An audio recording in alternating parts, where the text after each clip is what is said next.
the Stars in the Sky by Linked, read by Ilya Leonov.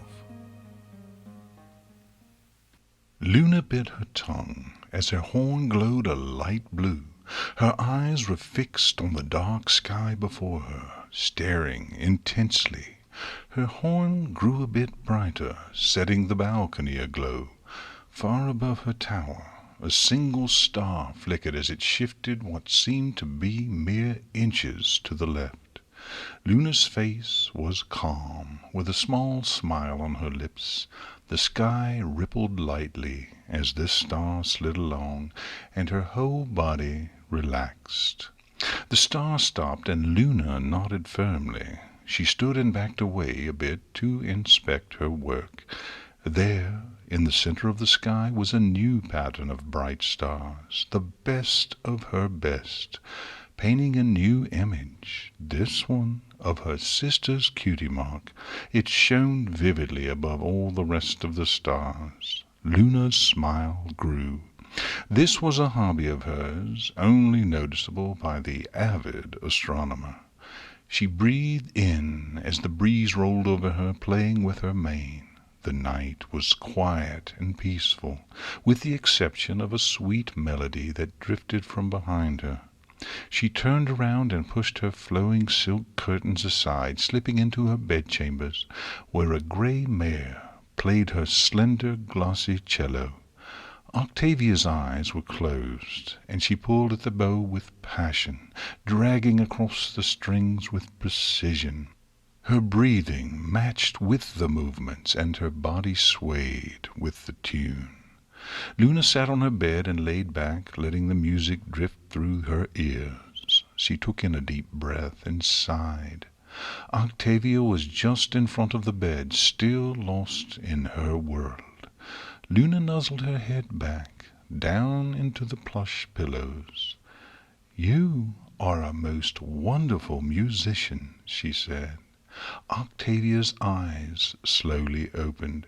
She let her song come to a rest as she dropped her bow and leaned her cello against its end-pin.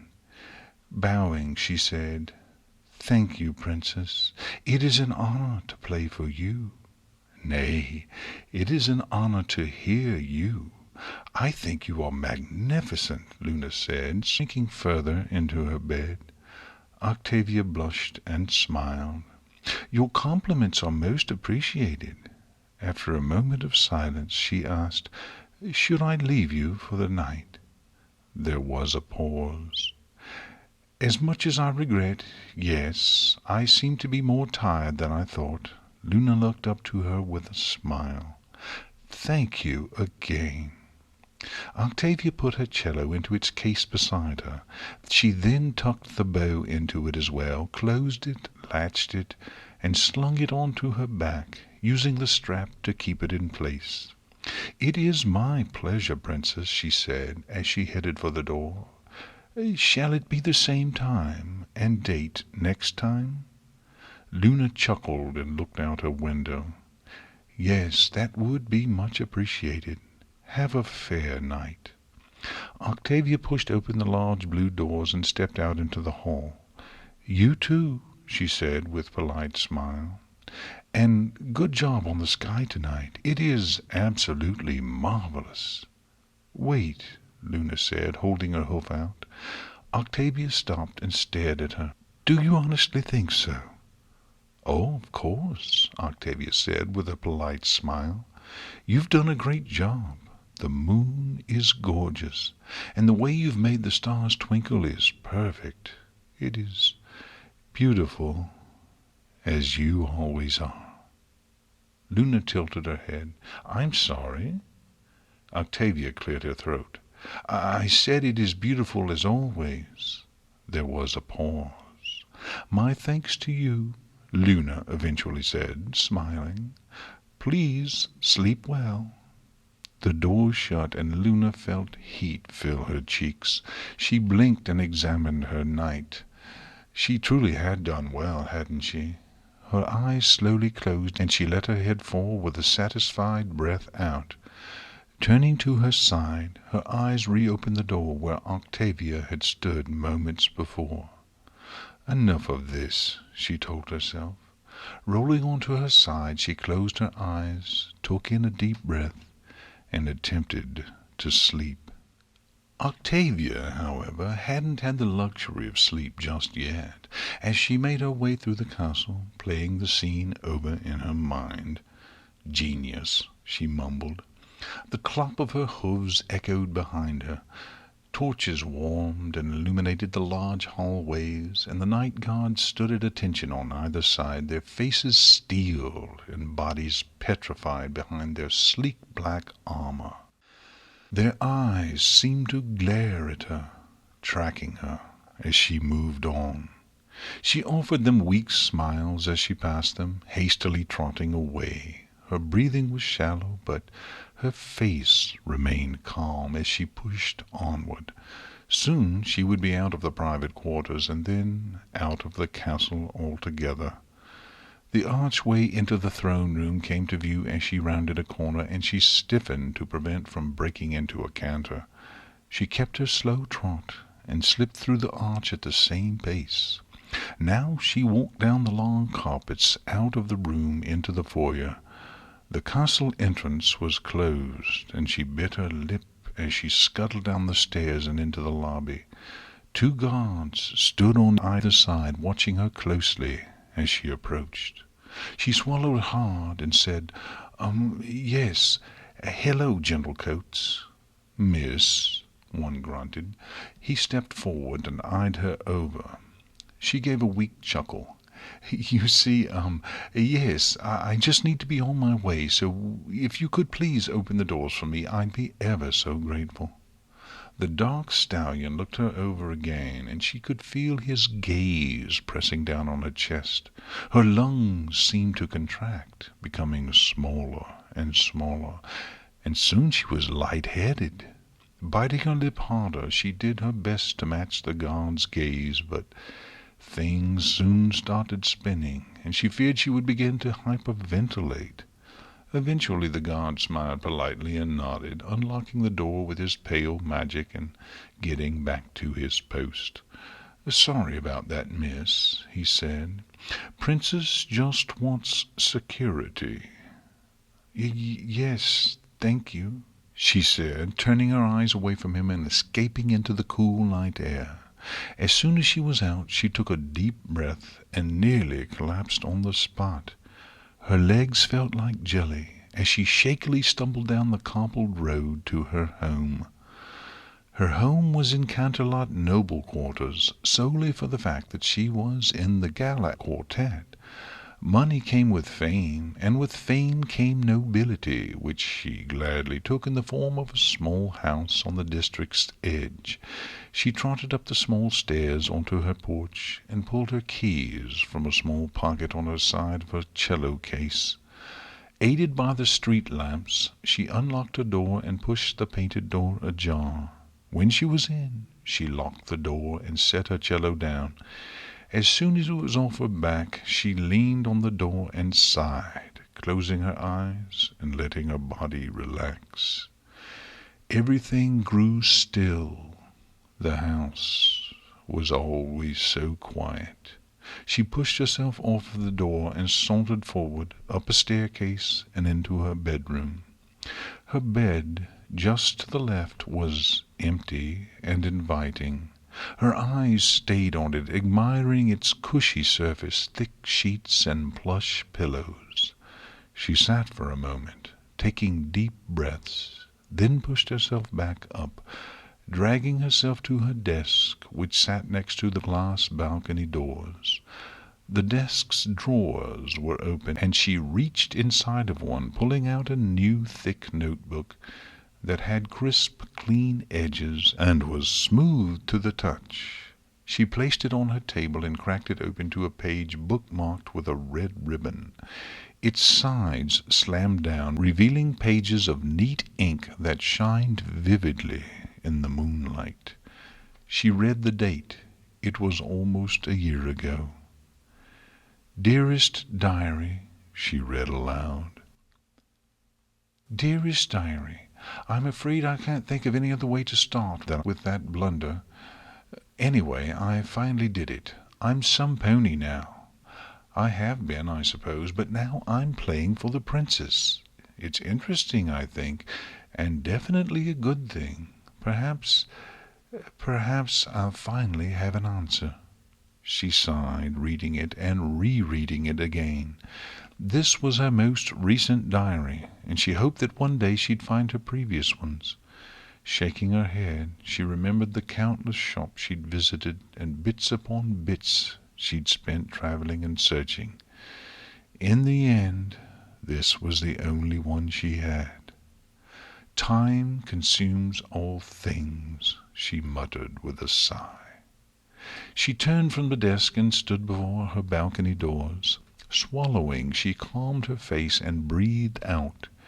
She then opened the balcony doors, letting a warm gust of air brush against her face as she stepped out onto the small landing. Octavia took a seat in a cushion to her side, closed her eyes, and looked up, taking in the fresh air. Under the moonlight she extended a hoof. Her whole body had a white sheen as she sat quietly. Her expression was flat, her eyes were glossy and empty, and her breathing was light. Her hoof stayed extended for a while, hovering before her, when suddenly there was a light crack. She yelped and pulled it close to her body, grimacing and rocking slowly. Eventually her face relaxed, and she gingerly set her hoof down. Pressing it to the cushion and listening closely, she tilted her head back and smiled at the silence. Her pink eyes gazed up to the full moon as her mind emptied. "You're almost out of time." She blinked. The voice hadn't spoken in a while. "I know. I say this time next month, give or take a few days." A light frown spread across her lips. "I'll get this sorted out, thank you very much. I'm a pony of action." The voice chuckled. "Mind your words." "Oh, go away, won't you? I'm trying to think." There was a silence in her mind. She shut her eyes and rubbed her temples in relief. Suddenly it was back. "About—" "You know very well what I'm thinking about." It sighed. "Yes, well, what is your plan, Miss Action?" "I do not need smart comments from you," she said. "Tonight was a perfect night, you know. You completely blundered when you simply left. I had expected more from you." Octavia inspected her hoof. "I still have time, and besides, I play for her regularly. In fact, I'm due to play for her evening meal tomorrow." "True, you have time, but not much. I suggest planning your days." It laughed. She ignored it and instead looked up in the sky above. Celestia's cutie mark was burning brightly for the world to see, but Octavia smiled simply for the fact that it was crafted by her princess. An image of Luna flashed in her mind. She saw the princess sitting on her balcony just as she had the countless other times that Octavia had played for her. Luna was painting with the stars again, but in this image Octavia was not sure just what the new art would be. Whatever it was, it would surely be special, and she knew it. Shaking her head, she let her head and ears droop. She stayed there, in that chair, for the rest of the night, until her body burned and her skin prickled and the moon had begun its descent. Luna let the moon drop as the sun crested the horizon. She was accustomed to sleeping partially at night now, since the changeling incident had left her seared with embarrassment. 2 naps during the day sufficed to cover the rest. On top of it being a better ruling strategy, it also let her see both times of twilight, and that always brought satisfaction to her mind. She turned from her balcony and casually walked through her bedchambers, making one quick stop at her armoire to garner her tiara and hoof caps. Then she left her room for the breakfast room. The trip was fairly short, and when she entered the tall room she was greeted by Celestia, who was sitting at a round marble table, sipping on coffee and reading the Equestria Daily. Luna trotted down and sat on a cushion beside her. "Hello, sister," she said with a grin. Light flooded through the large windows to the right, and when Celestia turned her head she winced and snapped back around. Luna chuckled and rested her hooves on the table, searching for the service mares. Soon enough a tan mare trotted through a pair of red doors in front of the table, and she quickly stood beside Celestia, her chin high and her chest out. "Your Highness," she said. "Oh, yes, how are you this morning, Tangerine?" Celestia asked, resting her paper on the table. Tangerine smiled. "I'm fine, thank you, Princess. Might I ask how you are?" Celestia looked round the room at nothing in particular, her eyes flicking about to the windows, the chandelier, her sister, then back to Tangerine. "I'm good," she said, mustering up a smile. "So what's the chef got in store today, "An omelette made of the purest tofu, fried with seasoned oregano and paprika. He seems pretty proud of himself," Tangerine said with a giggle. "Tell him he has our thanks," Celestia said, yawning. "So, anything new today?" "No, ma'am, just taxes and complaints," she said. There was a bounce in her step, and Luna admired her with a grin. But then Tangerine turned to Luna and gasped. "Oh my, I almost forgot. Your guards wanted to speak with you, Princess. They said it was important." "Important?" Luna asked. "I don't recall." There was the ring of a bell, and the two red doors were thrown open. A large blue stallion in a chef's hat marched out with a silver platter on his back. He set it down on the table and slid it to the two princesses. They looked down and saw the two white omelettes still steaming and smelling of savory spices.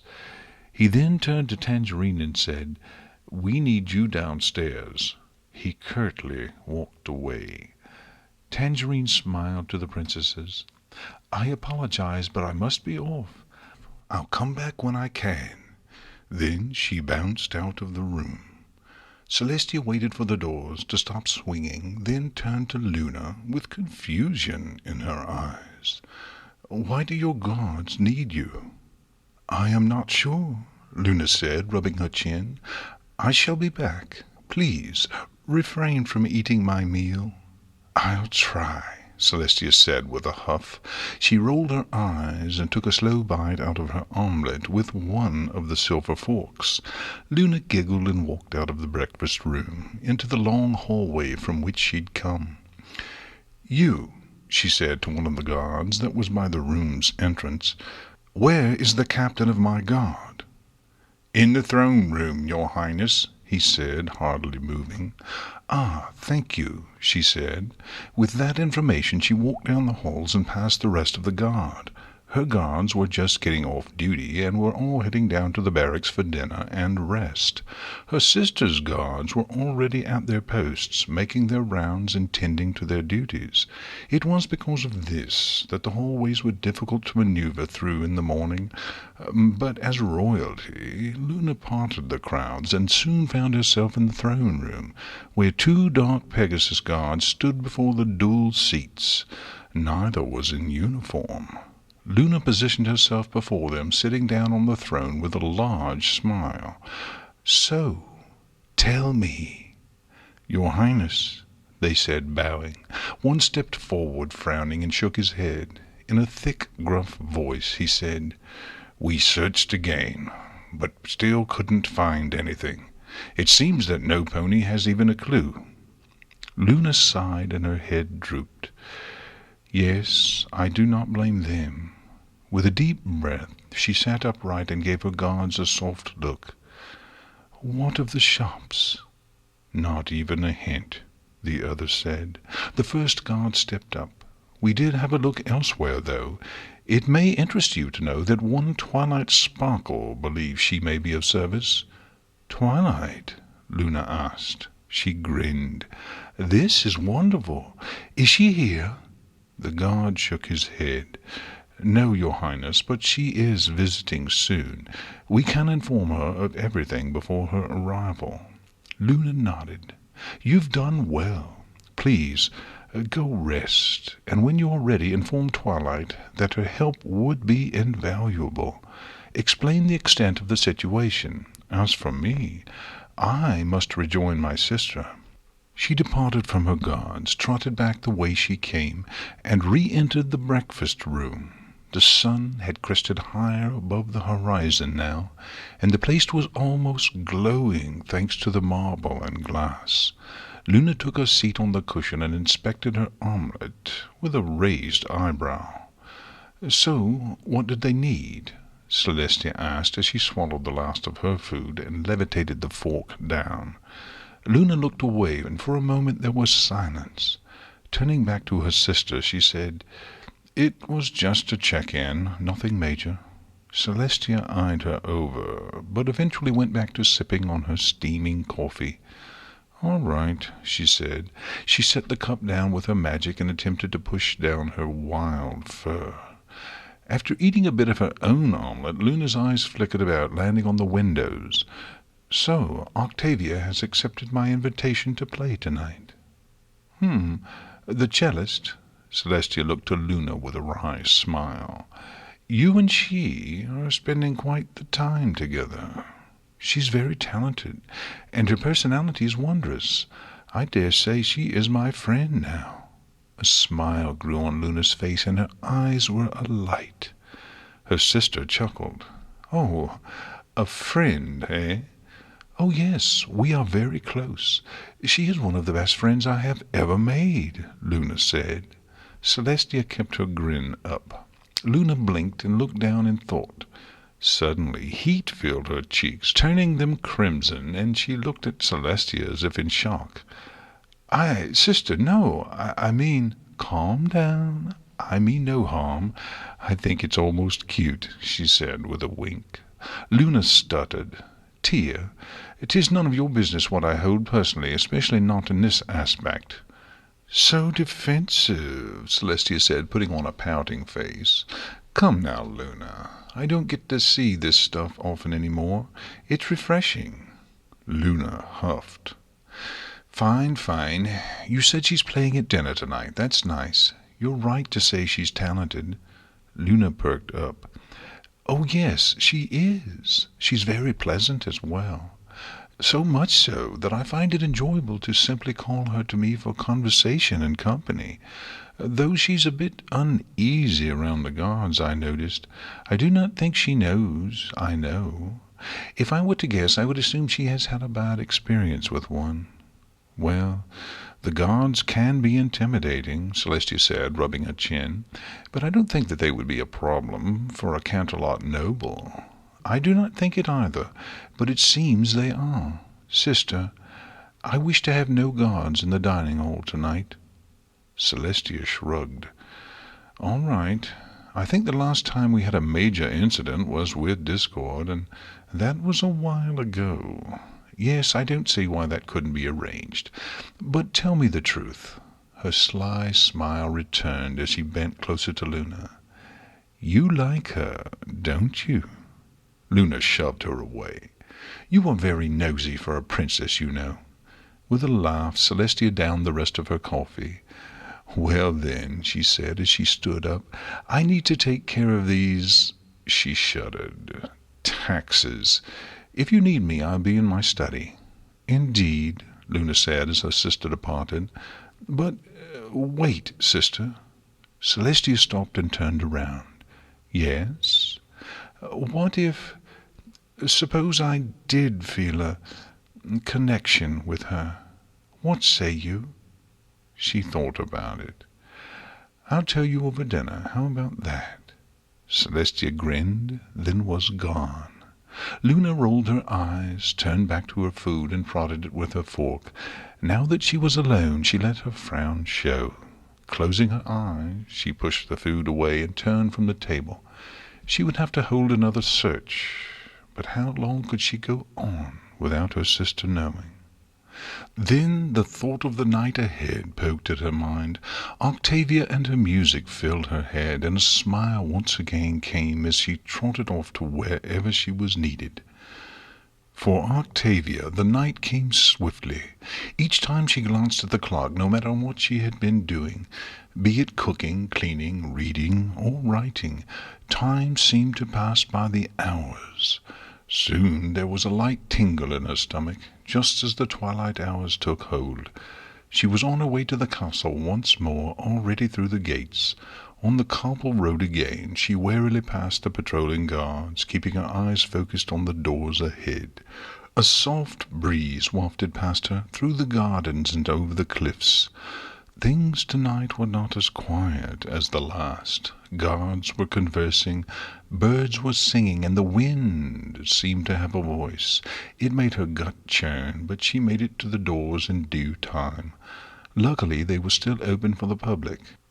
She slipped past a pair of on-duty guards and into the foyer. After heading up the stairs, she was in a long hallway, at the end of which was an elaborate gold and red door. She paused here, taking the time to gather her breath and readjust her cello on her back. There were considerably less guards here, with but 2 standing at the end of the hall. Octavia hardened her face and clenched her muscles as she proceeded down this hallway. The carpet beneath her muffled her jerky movements, and the torches provided a warmth which she took with a smile. She eased herself past the guards, pushed open the large door, and entered the long dining hall. The hall was strange. It was huge, with an elongated marble table that looked like it could seat 20 ponies or more. It was lavishly decorated with vases and a long table runner, and multiple chairs lined either side. There was a large hearth at the end, filled with a roaring flame, and on either side of the room were chairs for lounging, small side tables, and huge paintings of Canterlot Castle. Despite the enormity of the place, only 2 ponies occupied it, with the exception of the few servants on either side. There were no guards here, to Octavia's surprise. Every time she had come to play for dinners, at least 1 guard was in the room at all times, but now that had changed. She breathed a sigh and relaxed, a light smile on her lips. Princess Celestia and Princess Luna sat at the end, next to the fire, on opposite sides of the table. They were lost in conversation as they munched on pre-dinner salad. Octavia could only pick up snippets of it as she curved around the table and approached. Luna was chatting away with a light blush. "She is here now. I do believe I may—" Celestia chuckled and whispered something.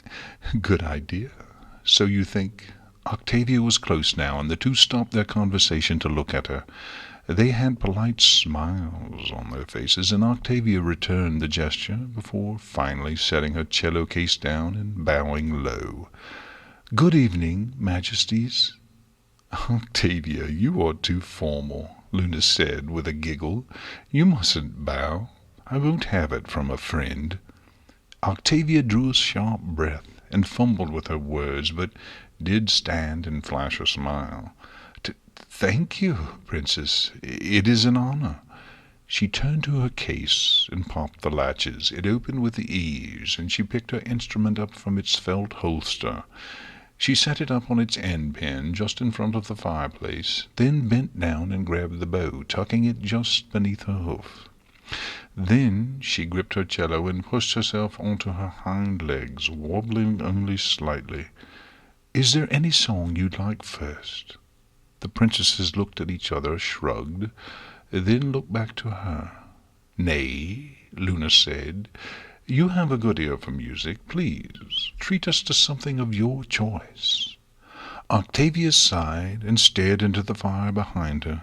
There was silence. But only for a moment, for soon her ears perked up and her eyes came to life. "Of course," she said with a bow. She pressed the bow to the strings, gliding it across and resonating the first note throughout the hall. Her eyes slowly shut and her breathing became long and deep to match the stroke of her instrument. In her ears, however, two voices rang. She cursed herself for eavesdropping, but she didn't have much of a choice, being right next to the princesses. So she listened, picking out the words from the music. "She's right there," Celestia whispered. Luna coughed, and Octavia could only assume she was drinking something at the time. "Sister, shush," she quietly said. "She is right there. Ah, just look at her." There was rustling, and she assumed their eyes had turned to her. "She's lost in herself. Can't blame her either. She's quite the musician." "She is, but do not think to tempt me. I have this planned." Octavia felt the tingle in her stomach turn into a burn, and waves of cool heat shot through her. The sun must have finally disappeared on the horizon. She bit her lip and maintained her composure and prose as long as she could, straightening her back and breathing in deeply. "Now, if you could excuse me," Luna began. The sound of a chair grinding against the hard floor was hardly muffled by the music. "I must go raise the moon. I shall return shortly." Then there was the hollow sound of clopping hooves, the groan of a heavy door, and the click as it latched closed again. Octavia was prepared to continue playing, pulling her bow in a wobble across the strings, but then Celestia said, "Miss Octavia." She stopped and opened her eyes, letting her bow drop. Swallowing and blinking harshly, she asked, "Yes, your Highness?" Celestia smiled gently and looked around to the candles on the walls. The whole room was awash with an orange glow, and she nodded at nothing in particular. Bending down, she took a crisp green leaf in her mouth and crunched it down instantly, swallowed, and finally returned her eyes back to Octavia. "You've been spending quite some time with my sister. Might I ask if you know anything about her gods?" Octavia's eyes widened for but a split second, and she tightened up. "No, at least she's not told me anything." The princess gave her a once-over, then ate a tomato slice from her plate. "If she tells you anything, do tell me. I'm worried about her, you know. She's a foal in a mare's body." "I understand," Octavia replied. Her throat became dry, and she was suddenly parched for water. "She's been all over the place lately. Just want to keep an eye on a developing situation," Celestia said with a grin, taking a cool sip of her water. She watched as Octavia licked her lips. "Would you like some?" "Oh, I could never impose." "Nonsense. Inky," she said, turning to one of the service mares. "A glass of water for Miss Octavia, please." The grey mare trotted to the doors and said, "Yes, ma'am, of course." Celestia turned back to Octavia. "Well, how is my sister's company? She's picking up on modern grammar rather fast, I think." "Oh, yes, she's quite literate," Octavia said, doing her best not to turn away. Her neck tensed and her muscles twitched. She just managed to prevent a cough.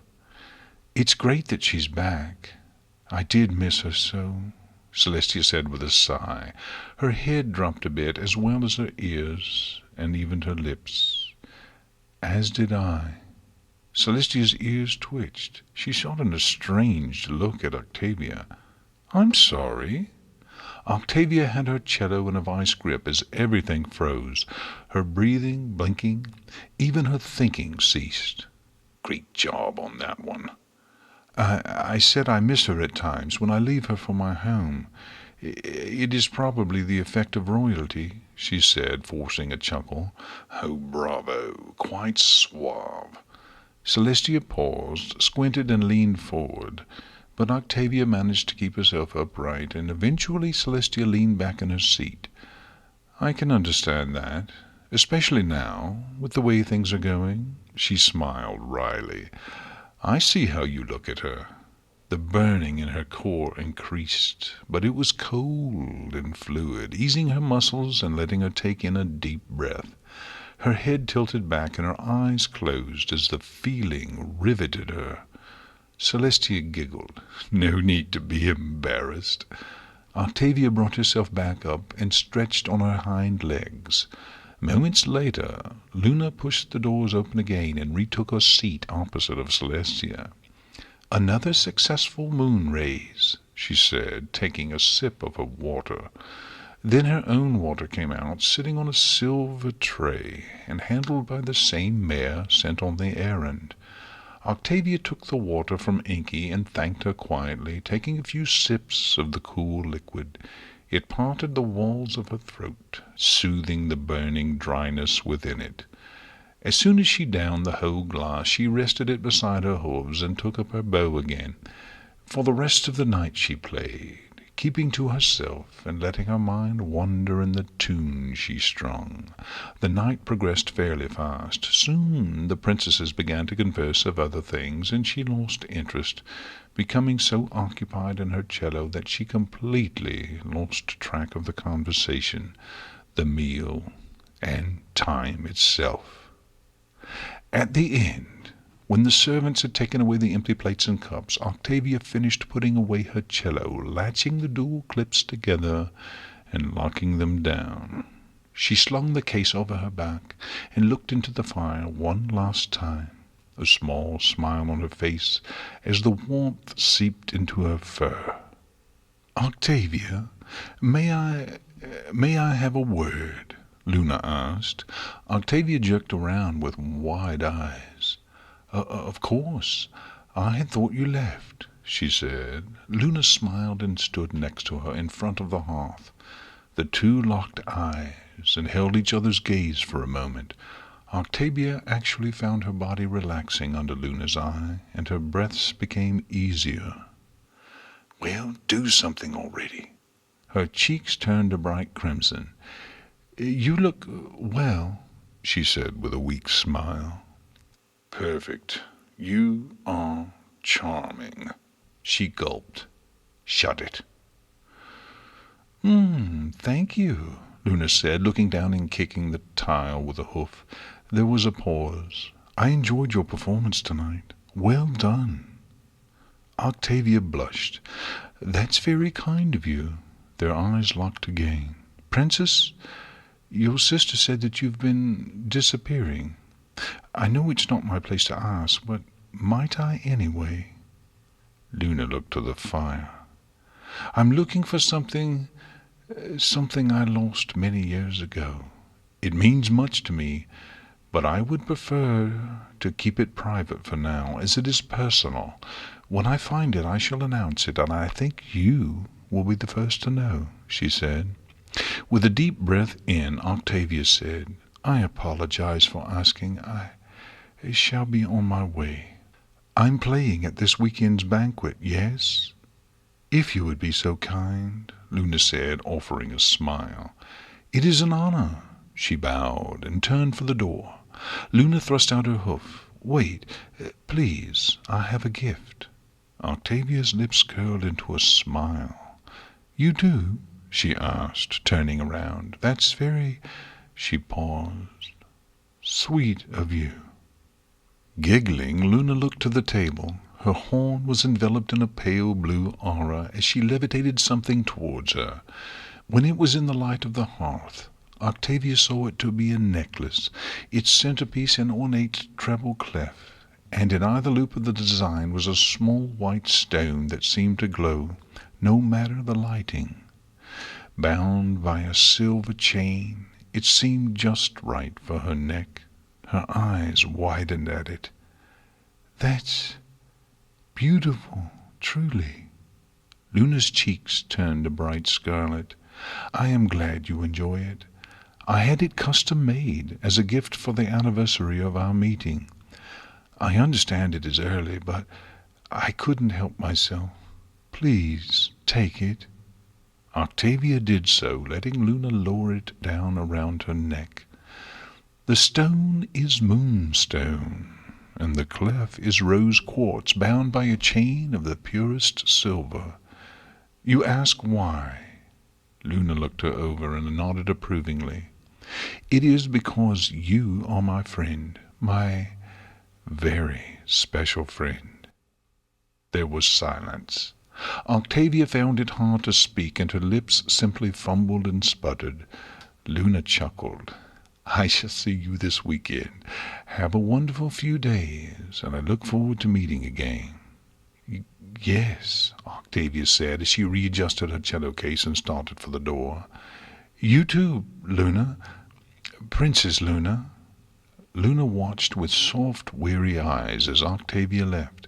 Once she was gone, Luna allowed her body to slump. Her muscles were suddenly heavy, her mane stopped flowing, and her eyes slowly shut. With a sigh, she leaned towards the fire for warmth. "Well, that was anticlimactic," Celestia said as she trotted in. She put on her best pouting face and sat beside her sister. When there was no response, she gave Luna a little nudge. "Hey, cheer up. I think you did a fine job." "Yes, but—" Luna sighed and shook her head. "What?" "I feel something about her. It is confusing." She looked away. Celestia smirked. "Yep, I know that feeling. Admit it, you've fallen for her. You're in love," she said in a sing-song voice. "Yes, that must be it," Luna said, but her posture did not straighten, and she slumped and took slow, methodical breaths. "I think you're just tired. This new sleeping schedule of yours can't be easy for you." Celestia stood and arched her back, yawning. "Come on, let's get some sleep. Sound good?" Luna smiled. "It does, sister. Sleep sounds very good right now." Octavia, after making her way home, sat on her bed. In the soft candlelight that radiated from her vanity, she examined her gift. The pink treble clef was an exact match to hers, and it was masterfully crafted, but her eyes were locked on the 2 moonstones that were threaded between the loops. They shimmered and shone in the light. As the necklace sat in her hooves, she smiled slightly. The voice piped up. "Hard to think it has been a year." "It is," she mumbled. "It all blends together, though." "I believe it." "One day at a time," Octavia sighed. "So are these stones—" "No, those are simple equestrian gems." "Ah, that would explain their dullness." She set it down on her bedside table and stood. Walking over to her desk, she looked out to the balcony, which was awash with the moon's ghostly glow. "How are things?" "I'd say smooth. Things seem to be working. I hope they are." She bit her lip. With a small groan, the desk drawer slid open at her command. Inside was the journal, which she pulled out again. "That's fine to hear, but that wasn't what I was referring to." Octavia looked up in thought. "Oh, yes, things are fine for now." She looked down to the book and slid her hoof beneath the front cover, guiding it open. Then she began flipping through pages, eventually landing on one at random. "For now, 2 very important words." Yes, I know. I'll be playing this weekend, though. The princesses are holding a small feast for some nobles," she said as she scanned the page. "Good luck. Might I ask why you read that diary over and over?" Octavia sighed. "I need to. It's a calendar, really. Tomorrow seems like yesterday, and yesterday seems like 3 days later. It's hard to remember anything when it all blends like that. I'm sure you understand." "Heh, Not quite. Tomorrow is tomorrow, yesterday is yesterday, and today is simply another day. Keep in mind who you're talking to. Well, let's evaluate our positions here, shall we? She frowned and flipped the page. Shaking her head and muttering to herself, she turned and took the candle from the vanity, placing it on her desk. Fair enough. Reading the next few lines, Octavia yawned. The words were easier to read in the orange glow. Diary. Never have I felt like this before. It is a strange feeling, and I'm not exactly sure I like it. I feel it may lead to pain, and that's just about the only thing that hits me, instead of the other way around. This connection, though, I feel it. I didn't know if I would when the time came, but I do. I shan't let this slip. A whole year, and this is what it's wilted down to, she said meekly. You best get to work. I am, but there's not much I can do until this weekend. You'd better make it count. I will, she said. I just need to think, that's all. Luna is perfect, just perfect. Her kind voice, her soft eyes, and her sweet personality. She's all I thought she would be. I won't muck this up. Some pony has an eye for royalty. No, I think I love her. We've talked about this, she huffed. I know. Octavia's ears flattened and she frowned. I wonder why, though. Is it truly love? The concept, it's so confusing. And we're back to the heart of the situation. I suppose, she said. The weekend is never far away, though. Indeed. What will you do until then? She looked at her cello case. It was leaned beside her door, barely touched by the light. Now her face lightened, and she left her desk for the instrument. What I've always done, I suppose. Play. The weekend came swiftly. Octavia watched as ponies all around struggled to set up the garden for the banquet, laying long, thin tablecloths over a set of 2 tables, setting up plush, royal cushions, and setting out plates and napkins. The chefs, adorned in white smocks and tall hats, were scrambling about, setting out wine glasses and filling them, water glasses, and small table snacks. The princesses had not come out yet. They were most likely still preparing themselves for the nobility and whatever complaints or ideas that came with them. The sun was almost midway on its course now, beaming down a soft heat on the ground. Birds were singing and flowers were blooming, bringing the place to life.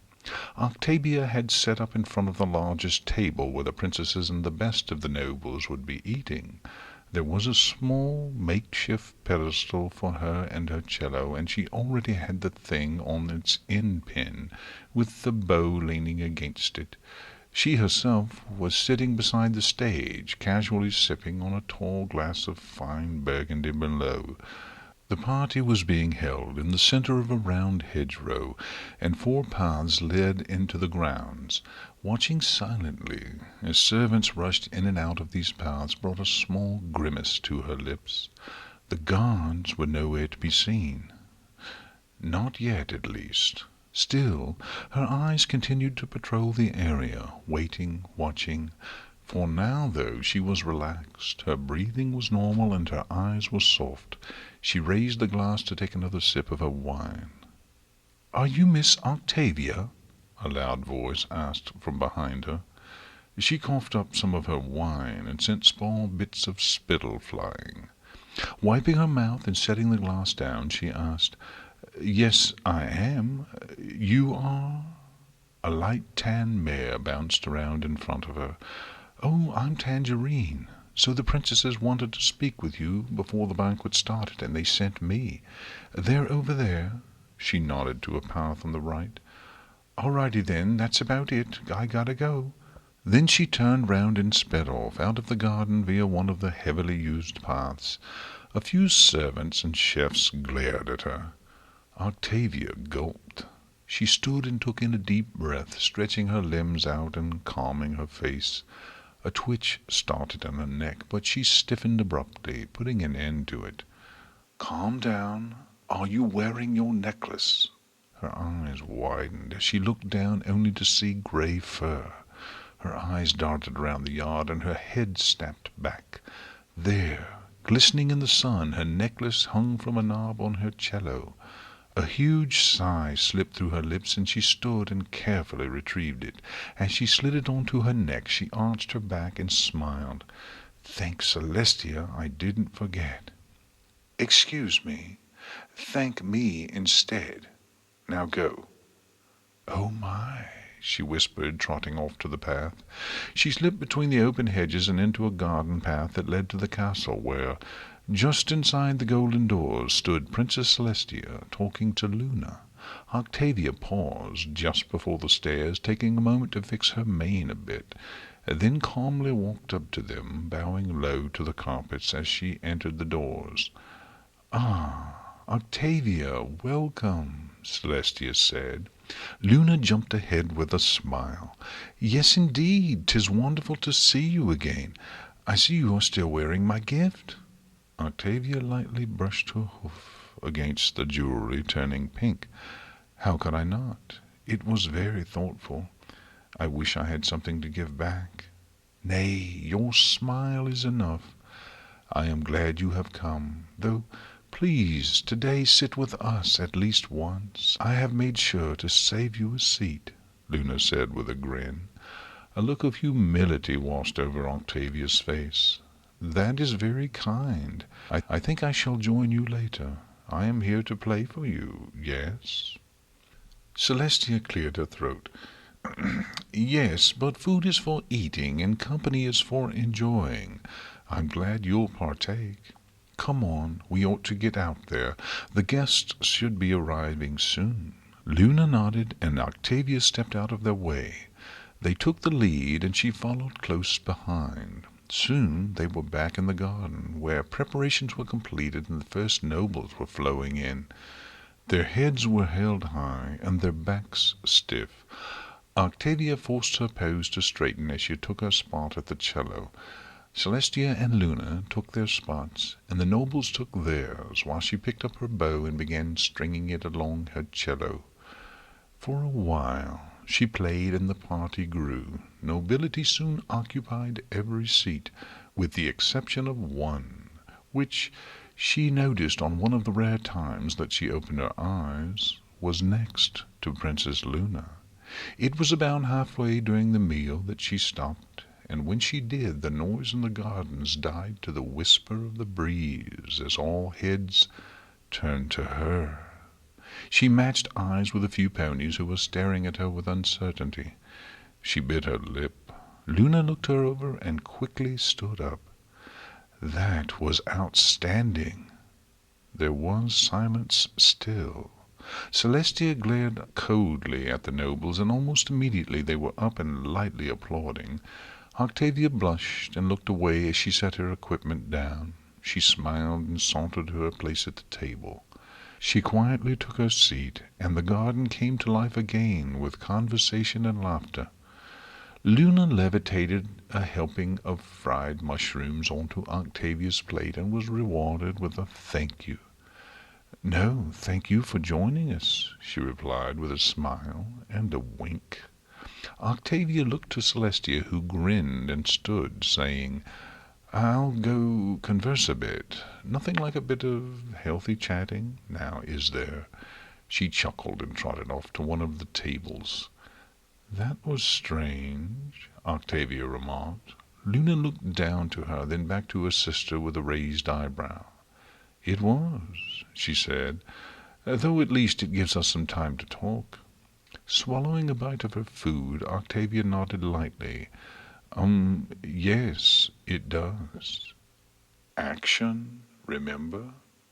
Luna scratched the back of her neck. "So, where did you learn to play the cello?" Sitting straight up, Octavia gulped and looked to her instrument. I taught myself."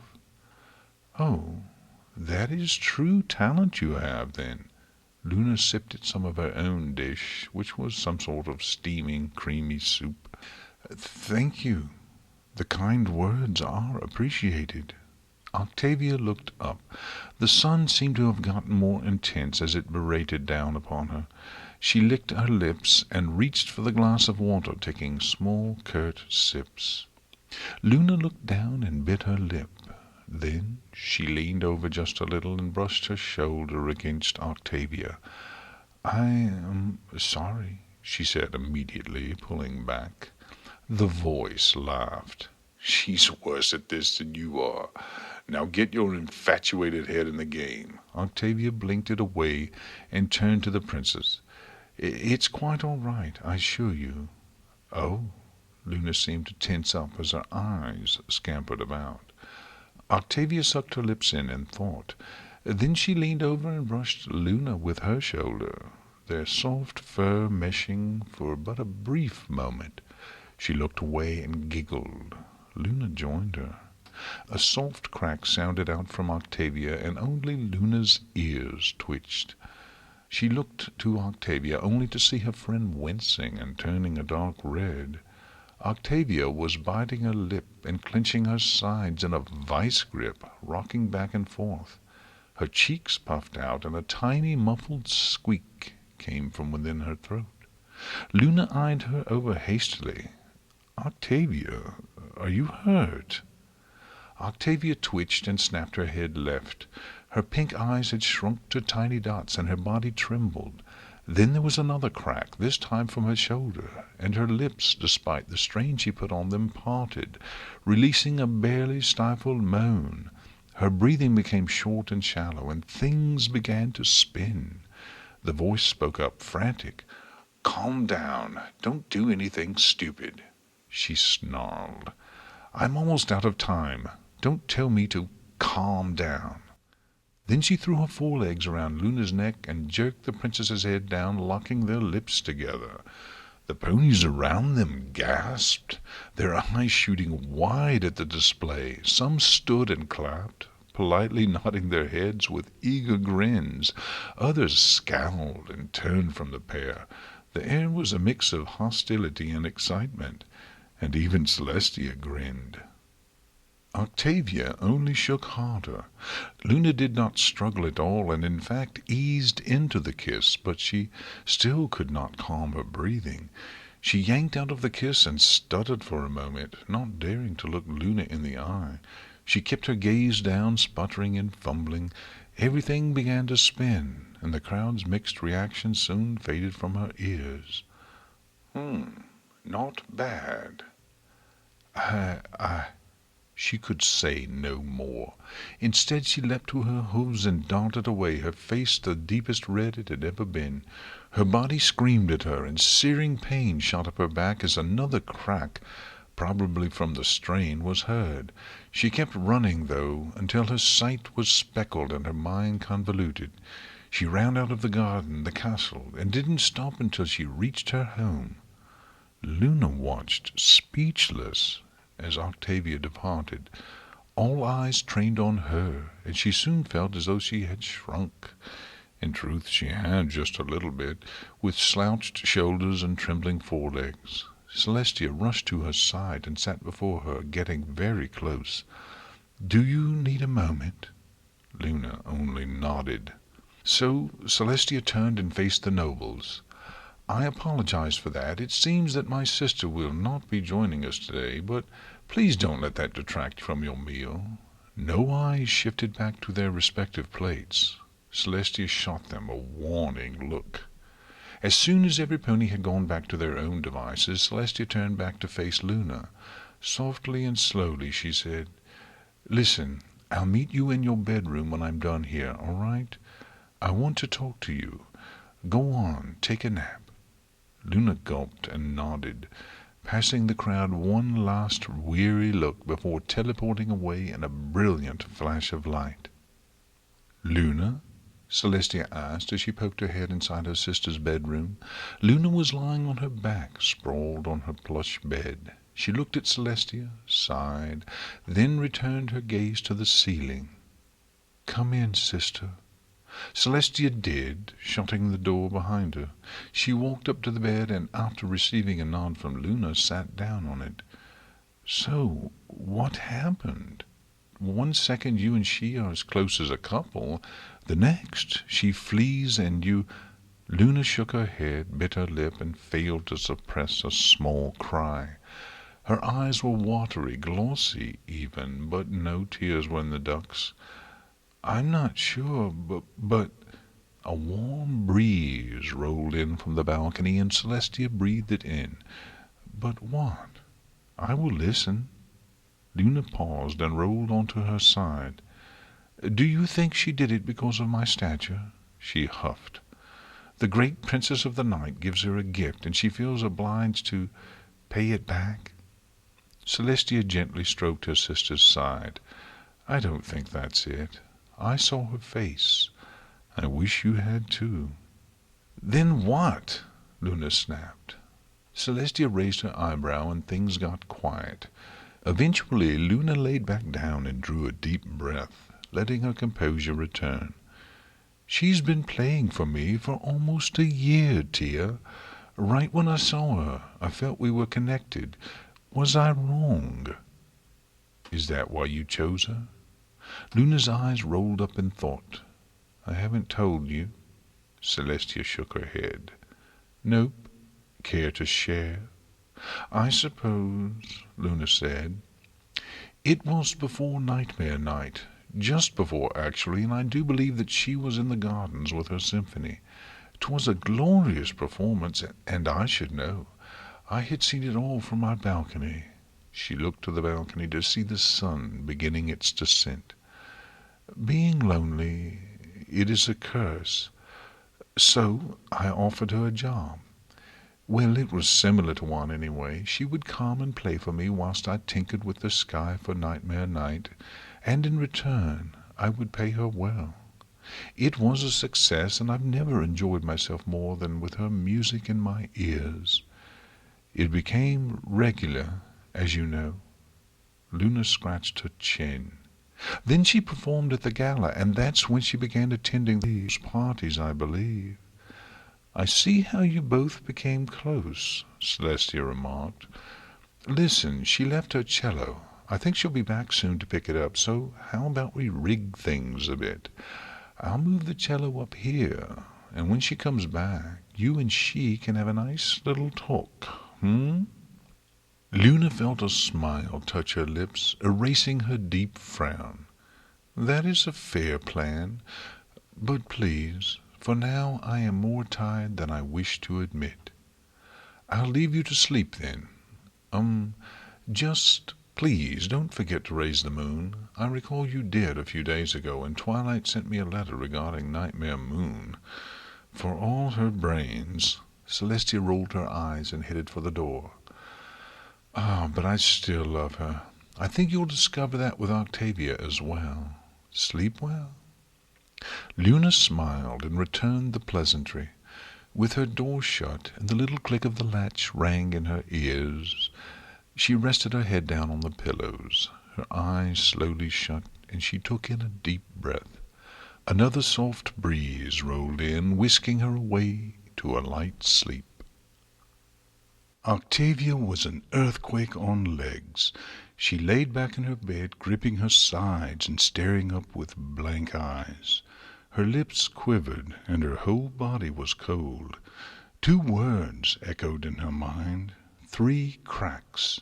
Each time they slammed into her thoughts, she jerked, squeezing her ribs tighter and tighter, until air seemed to be in short supply. "Let's go over that again." "Not now, you!" she snapped, biting into the cold air of her house. The darkness around her was only cut by the sliver of light that peeped in from her curtains, and when there was no open flame or light, her house was an ice-box. She refused to get beneath the sheets, though. She refused even to move. "Yes, now. First, you made your move. Not bad. Secondly, you push away and take off, completely disregarding the consequences, mind you. Also, yes, 3 cracks. They say stress kills, you know. You might want to knock it off. What was I supposed to do? She asked, her tone significantly softer. I can't be sure any more. I know. Why don't you just ask her how she feels? No better way of doing things than being blunt, you know. She forced her forelegs to release her sides, and she gently pressed her hooves to her eyes. Both felt heavy as stone. You're right. When am I not? I suppose... She paused. I suppose I will return. It's about time I did something. Yes, you've finally discovered courage. Doesn't mean much, though, until you actually get off your hind legs and do something. I will, she snapped. Now, no biting. And besides, haven't you once thought about your cello? Her eyes shot wide. My cello? No. I've left it. After all these years, I've left it behind. Relax. It's in the castle. Go get it tomorrow night, and while you're there, you can have your little sit-down with the princess. I suppose you're right. She rolled off her bed and clenched her muscles so tight that she had no choice but to stand upright. Carefully, with hoof steps like falling stones, she made her way to the balcony windows, throwing the blue curtains apart and being hit by the rays of the falling sun. Of course I'm right. Octavia pressed a hoof to the cold glass pane, and the shaking finally died down. Just the touch, the sense, was enough, and a smile once more returned to her. She still had time.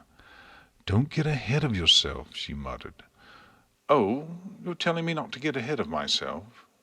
Once again, let us have a look at things in perspective. Octavia looked to the sky and examined the strips of pink and orange that raced through it.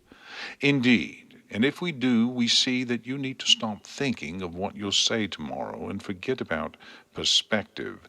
It won't matter in time, as if it already did. You wouldn't know, she said with a sigh. She turned from her window and looked to her diary. Slowly, she went up to it and flipped the page. On this new page lay an old tattered sheet of parchment, neatly folded and creased. I shan't argue with you. What is that? Octavia hummed and bent down to look it over. Well, if my memory serves me right, it's the deed to my cello. She carefully unfolded it into the rectangular shape it was, and read the few legible lines. It was the deed, with her signature in 2 different places, a stamp of a cello in the corner, and the price of 130 bits listed at the bottom. My signature was atrocious back then. The voice chuckled. Back then? That's an understatement. Yes, it is, she said with a frown. It makes me wonder. About what? Her face hardened. I don't know what to feel. The voice was quiet for a moment. That's understandable. What do you feel? Nothing, I suppose. Octavia sighed and reread her signature on the document. I only wish to spend time, mutual, mind you, with that one special pony. Sentimental, are we? Wouldn't you be? She asked. I wouldn't know. It paused. So when will you go back? Tomorrow, just after the sun goes down, Octavia nodded. All right. And until then? Wait. She looked down and skimmed over the date. I've been doing it for years. Luna sat stiff at her desk cushion, her eyes fixed on the cello while 2 candles flickered in the dark of her room. Having just raised the moon for the night, she hadn't much else to do than wait.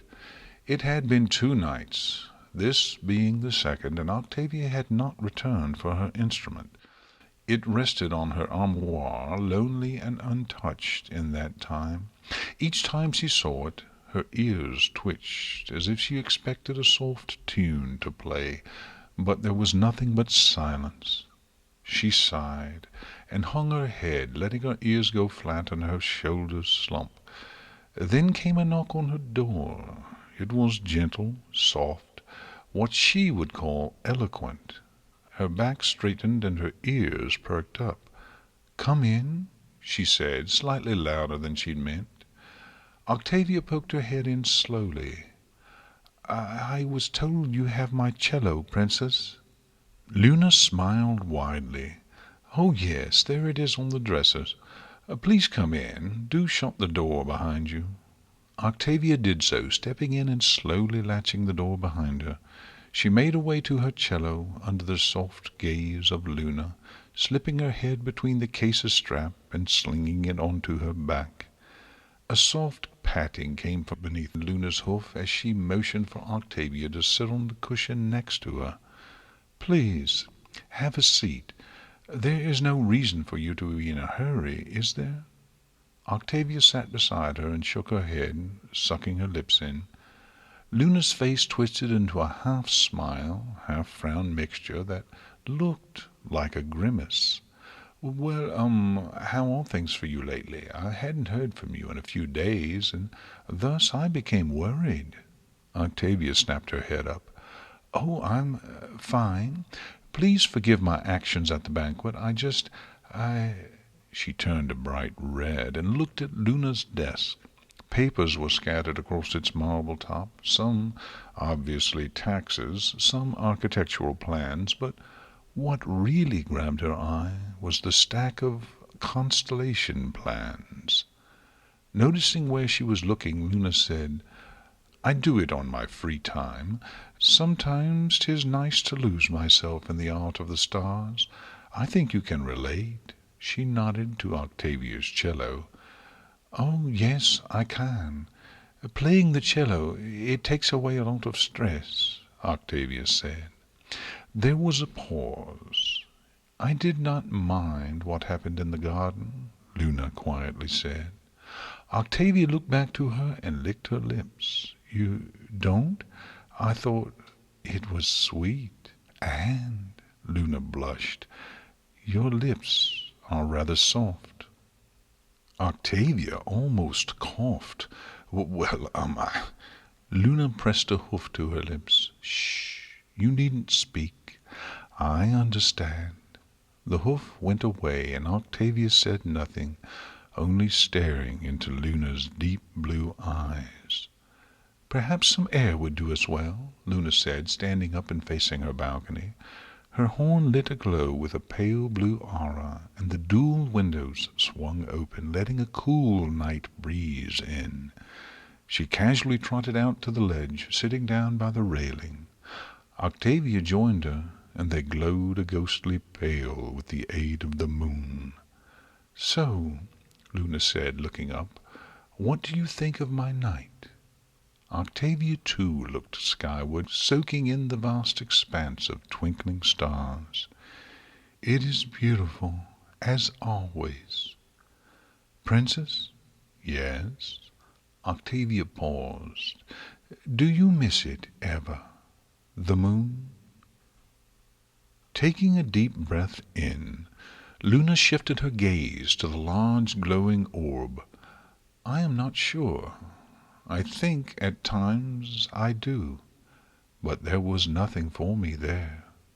"Oh, why do you ask?" Luna eyed her over. Octavia swallowed dryly. "I just wondered what it felt like to be away from where you belong. I guess you could say I'm homesick," she said with a weak smile. Luna smiled as well and said, "Yes, I can see your point. It is better to be back. Tell me, where do you hail from?" With a tiny cough, Octavia drew in a sharp breath. "Some place far away from here." "I understand." Luna looked down to her. "But you are here now. So why not make the best of things? If there has ever been a lesson I've learned, it is that things do not stay the same for long." "I've heard nothing more true," Octavia said. She forced her lips to stay in a smile, and with a straight back she leaned forward. Luna bit her lip, then leaned in as well. The distance between them closed, locking their lips in a tight kiss. The air around them swirled, washing over them with a quiet hum. They stayed together for a while, pushing on to one another, before the sound of swinging doors filled the air. "Princess," called a voice. Luna and Octavia quickly parted and snapped their sight to the intruder. Two guards, accompanied by a lavender mare who had her head held high, as though she had achieved some feat. The mare stepped forward. "I think I've figured something out." Luna gulped. "Twilight, you must knock." Twilight blinked and stood there. I was told to see you at once. I apologize for not knocking, but the guards assured me that it would be fine." "Yes, well, come in." Luna offered a polite smile. Octavia, however, was having trouble breathing. Her breaths came in short, sporadic bursts, and her eyes flew across the room, never looking at anything in particular. Her ears were twitching, and her lips fumbled and quivered. There was a crack, then another, and soon another. She fell to her side and let out a cry. Everything about her shook, her hooves, her forelegs, her head, and when she tried to stand she collapsed again. Her face became strained, and when she tried to get up again another crack shot through the night. Luna bent down to her and grabbed her sides, helping her up. "What happened? Are you well?" Octavia tried to speak, but all that came out was a small squeak. Another loud snap, this one from her neck, rang out. Twilight and the guard stepped forward with wary glances, and Octavia started coughing. She darted past them, out of the room and down the hallway. Luna started after her. "Octavia, what hath happened?" But it was too late, and she was lost in the castle. Luna cursed and kicked the ground, turning back to Twilight and the guards, all of whom were sending each other looks. She hung her head and bit her lip. What have you discovered, my friend?" she asked as she re-entered the room, shutting the door behind her. Twilight gulped. "What happened? We didn't mean to intrude. You could not have known. Please just show me what you have." Luna sighed and took a seat on her bed. Twilight looked to the guards, who cautiously nodded. Clearing her throat and standing up tall, she said, "Very well. The trajectory you gave me was very useful, Princess. You say you were sent flying from the castle in the everfree forest to the moon at approximately 6 in the morning." She looked to one of the guards, and he brought a clipboard up to her, giving it to her with his mouth. "See here," she said as she tossed a few pages back. "Princess Celestia says that at that time the moon was hovering at the last quarter mark of its cycle. If the elements of harmony sent to the moon at about 120 miles per second, then the impact would have been so hard that the rebound, which is what we're talking about, would have shot down to Equestria half as fast." Luna's eyebrows shot up.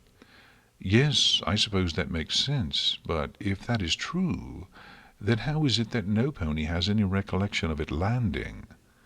Twilight licked her lips and tilted her head back. For a moment she thought, soon saying, "Some of it would have burned up in the atmosphere, but ultimately I believe it to have landed, well, here in Canterlot." "Truly?" Luna asked, shooting her a serious glance. "Indeed," Twilight said with a firm nod, "and it makes sense that no one would have seen it, too. Canterlot was just a small mining town back then." Luna looked down and thought, "This is most interesting. Thank you, Twilight. This is very valuable information. If you do not mind, do not tell my sister." Twilight blinked. "No? This is personal, and I would like it treated as such. You are my friend, Twilight. I trust that you understand," Luna said with a pleading look. After a short pause, Twilight said, "You have my word." Luna sighed and smiled. "Thank you. Your help is invaluable, but please Leave me for the night. I must think." Twilight bowed. "Of course, your Highness. Have a good night," she said before taking her leave with the guards. The door shut as they exited the room. Once she was sure they were gone, she looked back into the night sky where her moon hovered silent, lonely. Then it hit her. Her eyes grew wide and her jaw almost dropped. Her limbs grew heavy, and she became a stone, unable to do anything but stare. Octavia lay sprawled on her cold floor. There was no light, no sound, nothing but the cold. She shivered and shook, muttering inaudible ramblings. Her cello was beside her, still in its case. "Get a hold of yourself." A loud crack echoed out from her leg. She yelped and cringed. "Stop moving." "Easy for you to say. All you do is float up there." She hid her face between her front hooves, and soon the pain subsided. "Don't lash out at me. I'm only here to help." "Oh, you did a great job of it," she said, taking in another shaky breath. "Calm yourself. At this rate, I'd say you'd be down to mere days." Her whole body jerked. "Days? That's not enough time. There's so much to do, too much to say." "Do you want to waste them?" "No." "Then stop. Just stop. It'll do you well." Octavia relaxed her muscles and forced her body to stop shaking. "Good. Now I think it's about time we did something." "What?" she asked. "Inspect the damage. Go on, do it." Octavia blinked. "I shan't. I won't." "How long have you gone without checking?" I don't know," she said. "A year, 2 maybe." "That's much too long. Go on, step out and do it." She sighed, calmed her face, and slowly pushed herself up. When she was to her legs, shaky though they were, she made her way to the windows, tossing aside the curtains, threw open the doors, and stepped out into the pale glow of the moon. Beneath her, lamps were burning dimly, just bright enough to encase the street in an orange glow. They would be going out soon, as they always did. Octavia looked up to the moon, slowed her breathing, and slowly hovered her foreleg out before her. Taking a seat on one of the cushions, she closed her eyes and focused. Her face began to twist into a snarl, and her foreleg shook as it wavered before her. A small light, no bigger than a star in the sky, burned on her hoof. It grew in intensity and size as the moment passed on. Biting her tongue and squeezing her eyes shut, Octavia focused harder, stretching her foreleg out as far as she could, until the light had completely enveloped it. Heat shot up her foreleg, and she let out a soft moan. The light dissipated, and she slowly opened her eyes. They were but slits at first, until her gaze landed on her limb. Then they were wide as the moon itself. Her foreleg was a stark white and glowing like the moon. It was hard, like stone, with a multitude of cracks and crevices flowing through it, each one pulsing a pale blue, similar to Luna's magic. It looked like rivers in a gorge, and she could not look at it for long. The bright blue light returned, encasing her foreleg again, and when her sight returned to it, it was gray and furry once more. She brought it close and tenderly rubbed it.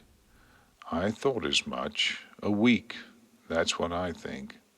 But... "Nothing for it now.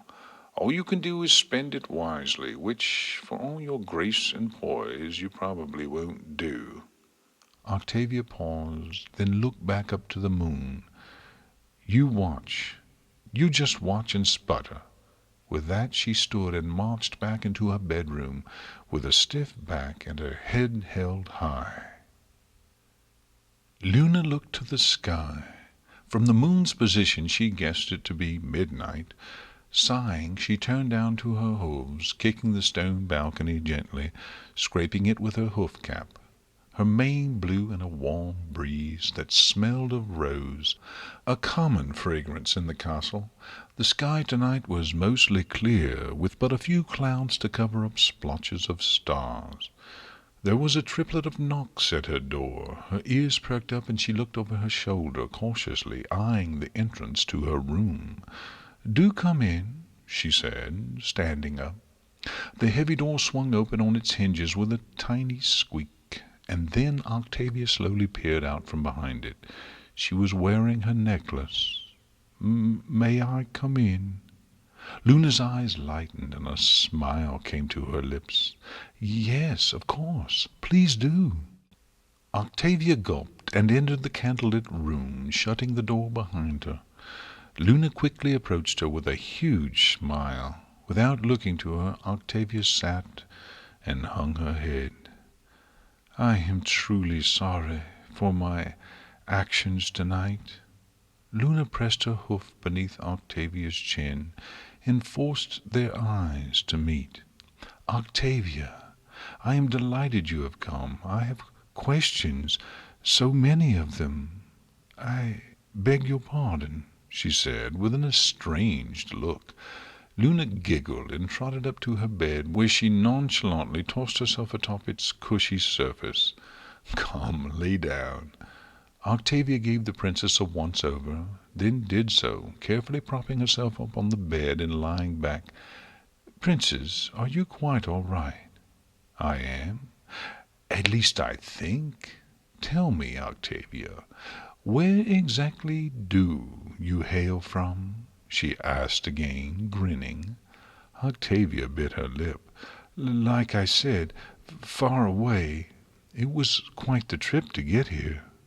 "Far away, you say?" Luna pretended to think it over, pushing a hoof beneath her chin and staring up to the ceiling.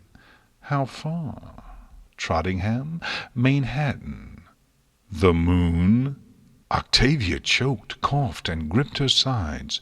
Luna magically tilted her head off the bed, and the wheezing soon died down.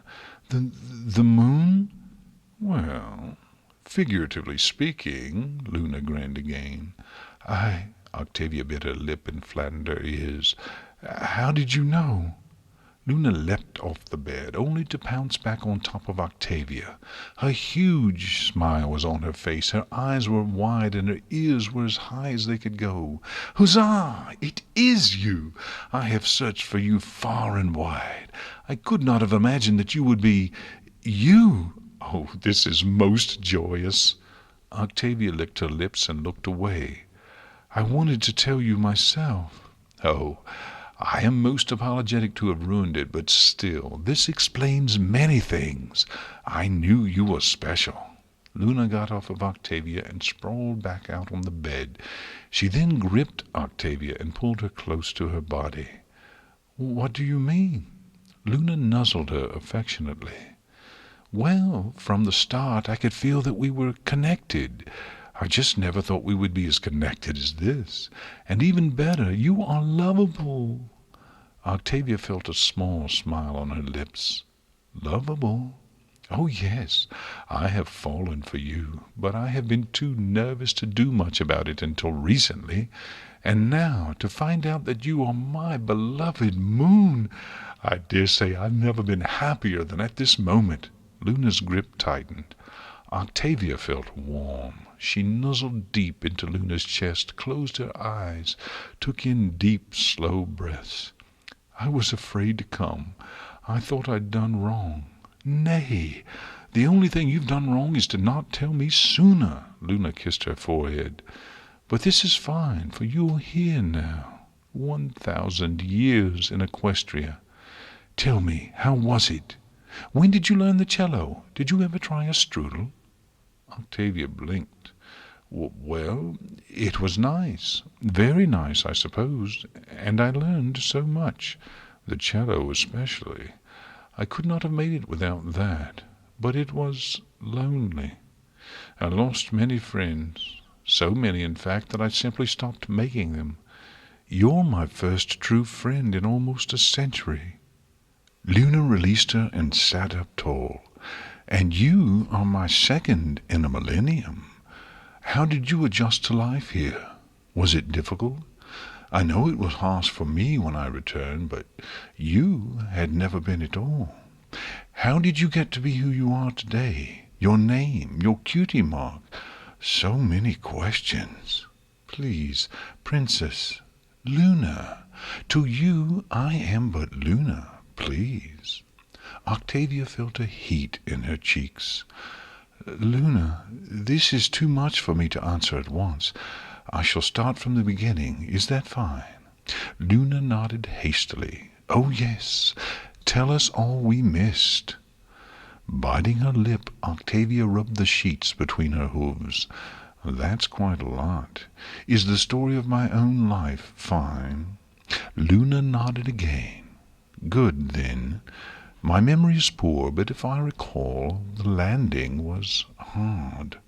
She blinked, and thanks to the roughness, it was attention-grabbing. The gods in Canterlot weren't exactly gentle. I never really did see them the same after the first gash. So I disappeared for a while, and came back as, well, me. She paused and drew a deep breath. I don't remember exactly how I became Octavia, but if there's one thing I remember, it is the magic that was in me. I think that every time you raise or lower the moon, you imbue magic in it. I'm not unicorn, but Luna's eyebrows shot up. I do recall my sister speaking of that once at a lecture in the School for Gifted Unicorns. Interesting. Yes, and with it I changed from being a chunk of rock to being Octavia, a fully grown mare who did not know how to talk, walk, read, write. I learned it all over time. She rubbed the back of her neck. But time went awfully slow. I specifically recall this. One day, I believe it to have been in the spring, I was walking through the small town that Canterlot once was, and saw a pony playing the cello. She laughed and blankly stared at the sheets. He was terrible. But the instrument itself, when he did hit a good note, it was the sweetest thing I'd ever heard. So I bought my own, learned how to work it, and got better over time. I'm not one to brag, but with at least 900 years of practice, I'd say I'm one of the best cellists of the day. I agree, Luna said. Do you remember more? Not much. Just that I earned this little mark of mine because I wanted to. It seems that I don't function as a normal pony. I don't even sleep, she said. Her gaze tilted up to meet Luna's. I had to learn sadness. I was taught anger. The only thing I've never forced is, well... She gripped Luna in a tight hug, pressing their warm bodies together, whispering, this. Luna wrapped her forelegs around Octavia, closed her eyes, and held the moment. The wind blew through them as if it were encompassing them in a blanket. So, Luna whispered in Octavia's ear, is it fair to say I love you? Yes, and I love you too. Luna pushed back and pressed her muzzle to Octavia's, kissing her briefly, before saying, this is wonderful. Never will either of us be lonely again. You shall stay with me here at the castle. I will arrange for your own room if you wish, and movers shall transfer your personal belongings here, and, oh, we need to tell this to my sister, lest she thinks I've gone mad, she giggled. Octavia, however, gulped and looked away. She took in a quivering breath and released it slowly, biting her lip and trying to speak. I need you to see something. Luna stopped speaking and blinked. You do? Then you have my full attention, she said with a smile.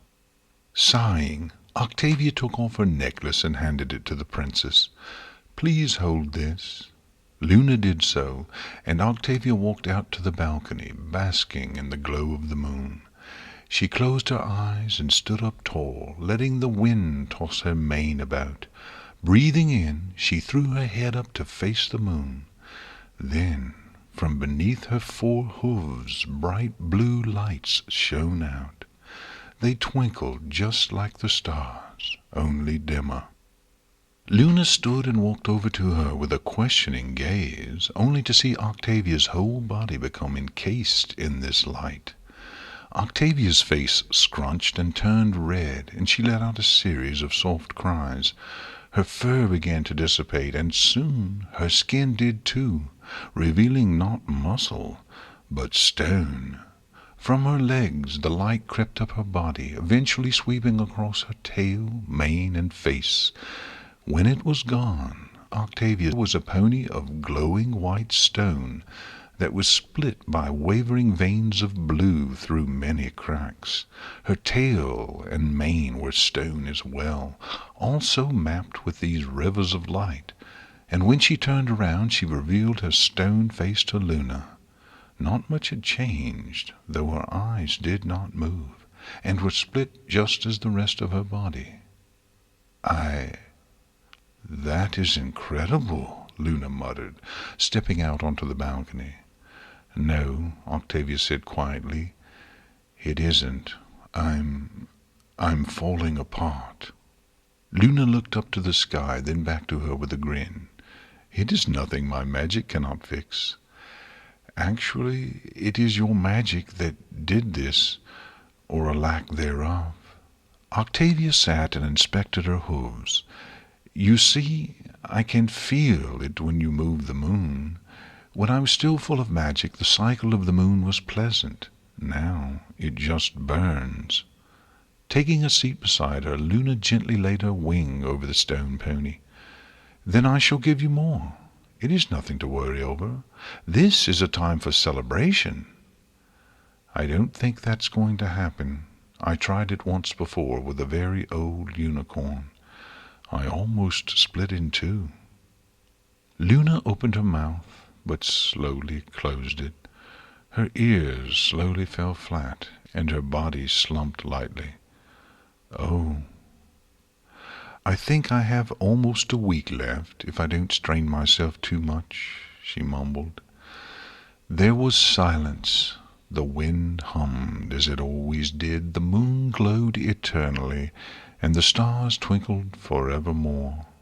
Luna bit her lip to stop its quivering, but she could hardly hold the rest of herself up, as her head drooped and her lips fell into a deep frown. Suddenly she perked up. "This changes nothing. I love you, and we will spend whatever time is left together," she nodded with a smile. Octavia looked up to her and came out of her slouch as well. "Thank you." Luna nuzzled her. "You said you were lonely for 1,000 years, as was I. I propose that, at least for what time we have, that we finally be rid of that cursed feeling. Come," she said as she stood, "I want you by my side at all times." Octavia closed her eyes and the light returned. In a single flash she was gray again, her eyes were pink, and her mane could flow.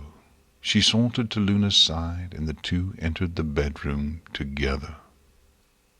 The week was filled with shared activities, from long walks in the garden at night to dining at fancy restaurants, and there were even a few times that they got to simply sit together in the bedchamber and talk.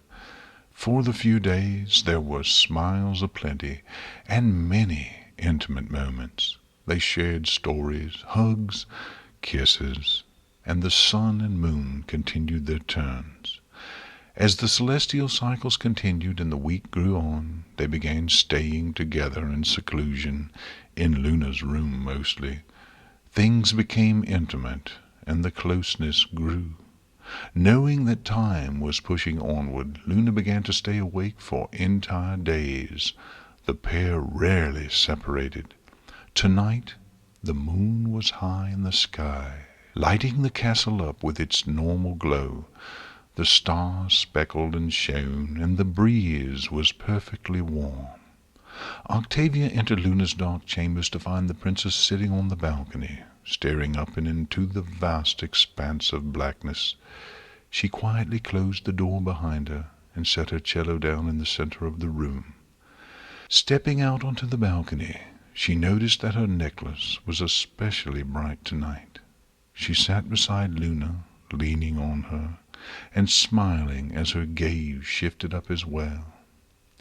"Is it time?" Luna asked softly.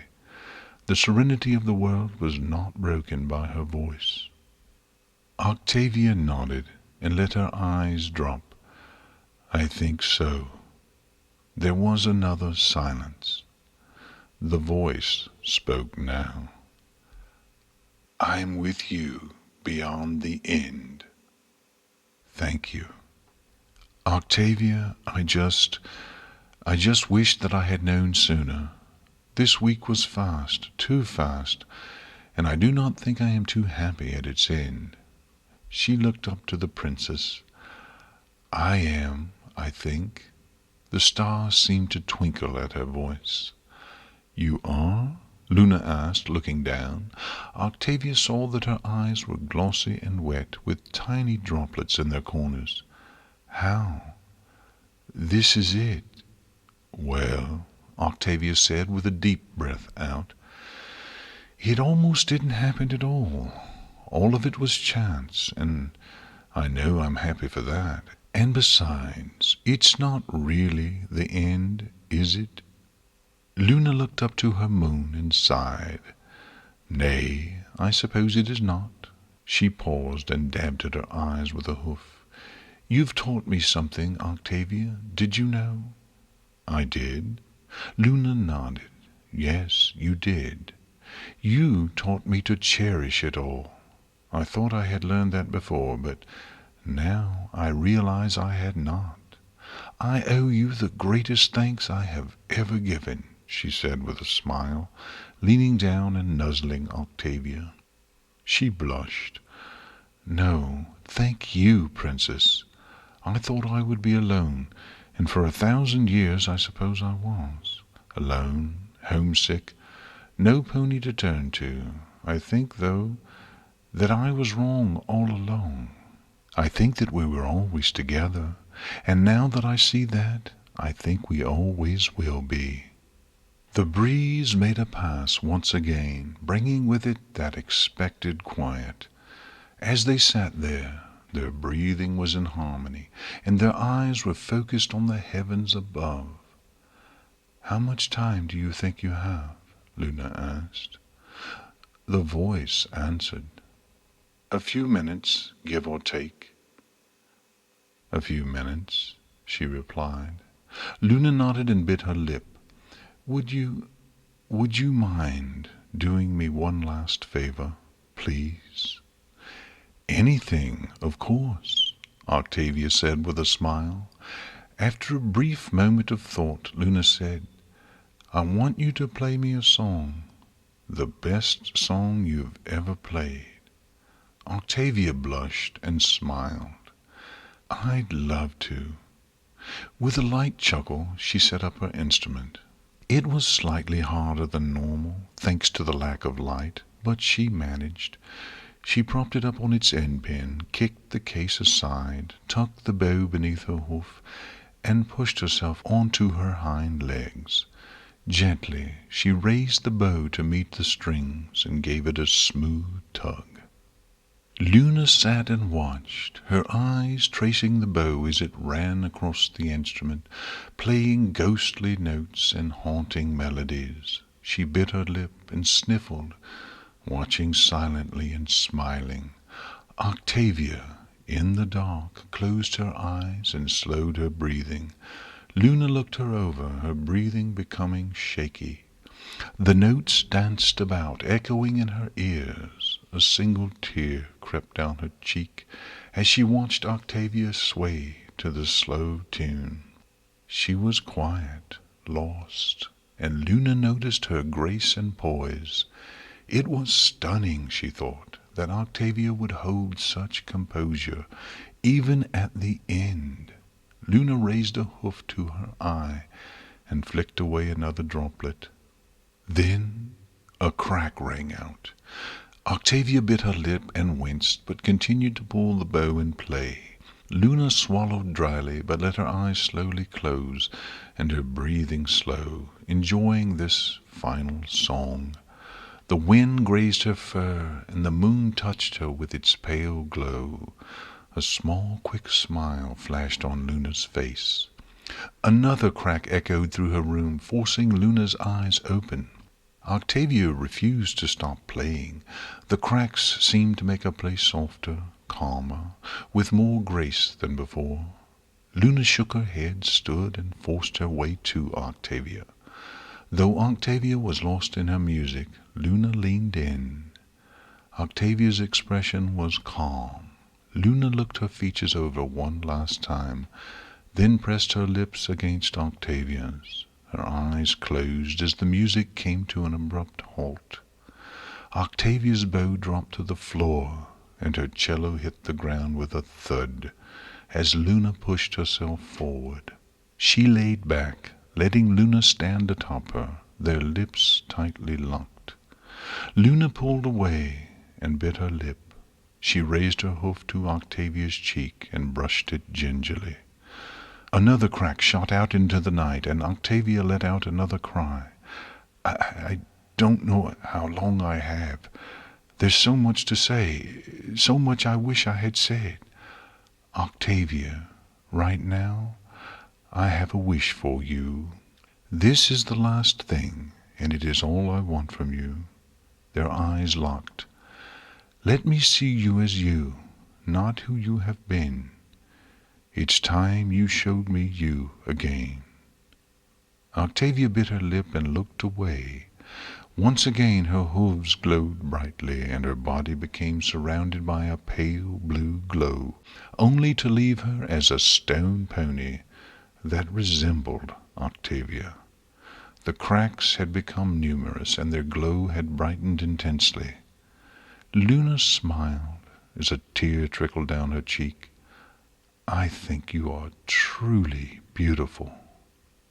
Another crack came, and Luna watched as it wormed up Octavia's side. Octavia gripped Luna and buried her face in the princess's chest. I've never been scared before. Fear is powerful, Luna whispered, sniffling. They brushed their muzzles together, pressing their bodies against each other. Another crack rang up Octavia's neck. She coughed. Will you remember me, even when I'm gone?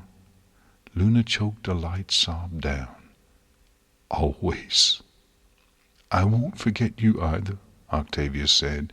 She looked up and saw Luna as she broke into tears. She let out a sob that echoed in the night, and tears upon tears began to flow forth. Octavia sighed. Emotions are hard for me, and I never understood tears. I never understood crying. Now, though, I think I do. After a small bit of silence, Octavia turned and looked at her collapsed cello. Keep it, won't you, for me? She asked, nodding to it. Always, Luna said. She rested her head on top of Octavia's, and her tears ran down on the stone mare. Octavia? Octavia looked up with her stone eyes. The cracks began to glow brighter, and more had appeared. Yes, Luna? Luna bit her quivering lip and closed her eyes. Luna, I understand, Octavia said, leaning in close. The voice spoke for the last time. Do it once more, then come on home. Then their lips pressed together, Luna's warm and tender, Octavia's cold and hard. They pushed hard onto each other, and the soft hum of the wind was soon taken over by the light crunching of crumbling stone. Luna squeezed her watery eyes tight, pushing as hard into the kiss as she could. The stone arms around her grew weak as the cracks and the crunches continued, and soon they wilted to small stones and pebbles. She felt the dust on her fur, and more tears burst forth. Their lips parted, and soon all she could taste was dust. and yet there was one final whisper in the wind. "I love you." Luna slowly parted her eyelids, wiping away the tears and fogginess. Beneath her was a pile of dust and small chipped stone, none of it she could depict from the rest. It was all the same, glowing, silent, lonely white stone, covered with the blowing haze of dust, except for one glimmering object. Suppressing a small sob, she bent down and wiped away a mound of ghostly dust, revealing a small pink treble clef with 2 moonstones threaded in the center. Now the sob came out, and she lay down atop the dust. The necklace was still there, in her hooves, and she brought it up to her cheeks and rubbed it gingerly. She was crying now. With no urge to suppress the tears, she let them flow like waterfalls. Carefully she raised the chain around her head and slipped the necklace on. It was warm. She inspected the jewels with her hoof, then let them rest on her chest. She stood, inspected the pile of dust one last time, then stepped back onto her balcony and looked up to the moon. It seemed to be glowing brighter. She forced a smile through her tears and whispered back to it, "I love you too." Luna bit her lip and sniffled lightly, gazing deep into her night sky. I have one last gift for you." Her horn slowly became a wash with a soft blue aura as she intently gazed into the sky. It rippled at her touch, much like a deathly still lake. Her magic reached out, and soon one of the stars flickered and began moving at her command. She dragged it to the center of the sky, carefully positioning it. Then her magic grew slightly brighter as the sky rippled again. Another star twinkled at her touch, gracefully gliding along the darkness and into place. Her balcony was soon aglow with the blue-white mixture of light, and more stars began to trail across the sky. Her breathing calmed, and her eyes narrowed, squeezing out the tiniest tear. It rolled down her cheek, to her chin, and eventually dripped onto the floor. The stars began to move rapidly and were aligning to a very familiar shape quickly. The last star slid across the dark expanse, placing itself just at the top of the long constellation, and Luna nodded when it stopped. "No, Octavia, I shall never forget you," she whispered. Fresh tears streamed down her cheeks as she stared up at the constellation. It was, by far, the most beautiful thing she had ever created. Alone on her balcony, but not in her heart, she looked back to the sky, where the moon seemed to have gotten brighter. She smiled up to it, giving it one small nod, before looking at her constellation again. It winked to her, letting her know that somewhere, somehow, Octavia still saw her.